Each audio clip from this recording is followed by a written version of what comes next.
Hey guys, it's Steph here from whowon.net.au, brought to you by the Motor Accident Commission. And today I was lucky enough to chat to a very special guest, 5 times 500cc MotoGP World Champion Mick Doohan.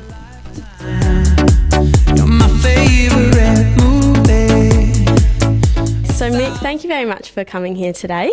You've been obviously working with the Motor Accident Commission. Tell us a bit about what you've been doing. Yeah, this is the 3rd year that I've been involved with the Motor Accident Commission on a campaign for road safety with motorcyclists. And this year we're focusing on intersections and black spots within intersections and trying to educate motorists and motorcyclists about being as bright and visual as they possibly can, and understanding the closing speed of a motorcyclist compared to a car, and how much harder it is to spot a motorcyclist versus a car if you're not paying complete attention. And do you think these ads have been successful?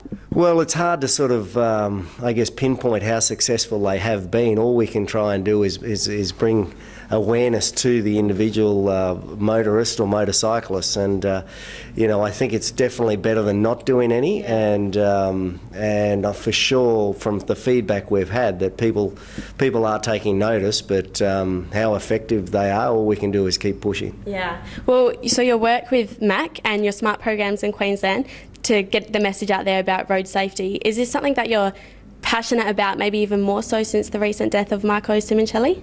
Look, you know, road safety has always been at the forefront of a lot of the racing community, and you know, anything that we can sort of try and do to benefit the motorists and the local traffic in any state has to benefit everybody. So I think we're all behind it, and you know, the unfortunate loss of Marco Simoncelli, I guess, highlights the danger of motor racing. But it's always evident in day-to-day life on the streets, whether you be in a car or on a bike. So what we're trying to do is just sort of, I guess, bring to a head the dangers and make it a reality for a lot of people that, you know, it's the most dangerous thing we do each day is hop on our bike or hop in our car, and we do it day in, day out without even thinking about it. So, you know, there needs to be a little bit more time spent understanding the dangers and how to react and how to avoid them. And what about yourself back in your racing day? You had some pretty horrific crashes. Were you left with any battle wound scars? Oh, I have been left with a couple, but nothing too horrific. And but you know, the difference between racing and riding on the street is sort of we're aware of the dangers, and we're in an environment that I guess caters for crashing, so to speak. You know, whereas the street doesn't cater for that. And you know, you have the lampposts, you have the cars, you have the curbs, you know, and a whole bunch of other obstacles which make it so much more dangerous in the racing. So that's the whole idea of these campaigns.